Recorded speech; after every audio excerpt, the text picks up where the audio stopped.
Hey, when the world is up. So, we last left the video na I was thinking uuwi na ako. Pero, since wala naman akong lakad, let's walk. So, naglalakad dito sa kabaan ng Ayala and dapit hapon dito sa Makati. It just hits different, dude.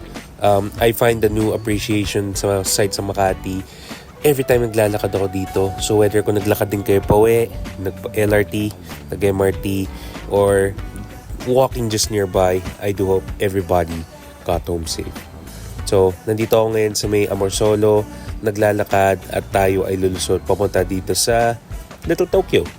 Meron tayong pupuntahan and, wala pa siya dito. Sige, antay tayo ng konti. It's already 7:10, few minutes later, and wala pa rin eh. So, yung nagbebenta ng fishball ay lumipat. Binigyan ako ng tip ni paring Mark.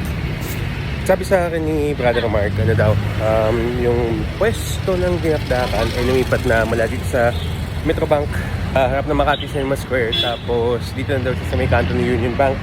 Technically, another Metrobank din naman siya, pero more sa Pasong Tamon side na.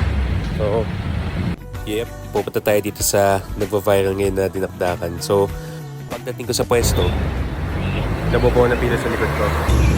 Din sa nando. Sabi nga na pag binipilahan, you know it's good.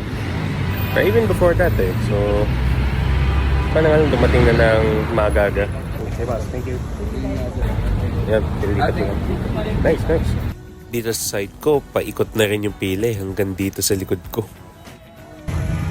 Para lumate yung queue, ginawa nila. Ito yung pila para sa dining, tapos ito yung pila sa takeout. Pretty good move dahil kasi kung isang pila to for everything, there's a chance na hindi maserve ang lahat, diba? So, pag umabot din yung pila, baka umabot pa hanggang dulo. Magkakos pa yung problema.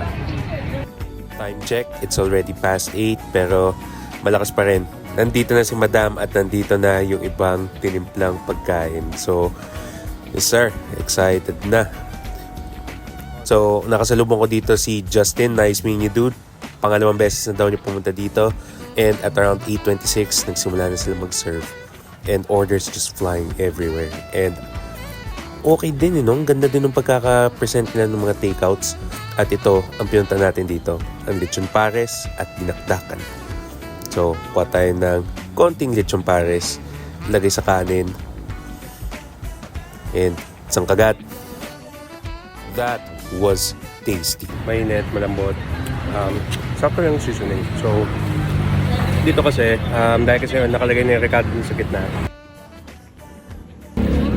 siguro, konti-konti lang yung paglagay or konting-konting seasoning na lang to your preference. Mamaya gawin natin yan. Diretso mo tayo dinakdakan. Itong dinakdakan na ang kanilang signature dish. And if you ask me, it's for good reason. So, kuha tayo ng konti. Kasama ang kanin for that perfect bite. Isang kagat.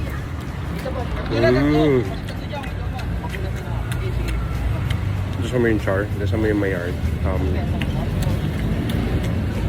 Just the right amount of sauce. Adequate yung portioning dahil kasi bubusog ka na rin naman. At saka yung selling point kasi nila dito, yung kanin, mura. So, pwede ka mag-extra rice. Binabawin na more of quality, which is very interesting. Meron akong idea. So, kuha tayo ng sabaw ng pares at lagyan natin ng konting dinakdakan. So, isang kagat. Oh, that combo works, dude. Sobrang panalo yan. Kaya pala nag-offer din sila ng libreng sabaw. Sige, next time. So, ini-enjoy ko na lang yung pares and yung sabaw. Dito talaga mapapakanin ka eh. So, ngayon naman, kuha tayo ng konti pa and just enjoy it. Na-appreciate ko nga din na sobrang ganda ng timpla nila eh. Yes, hindi maalat, hindi matapang.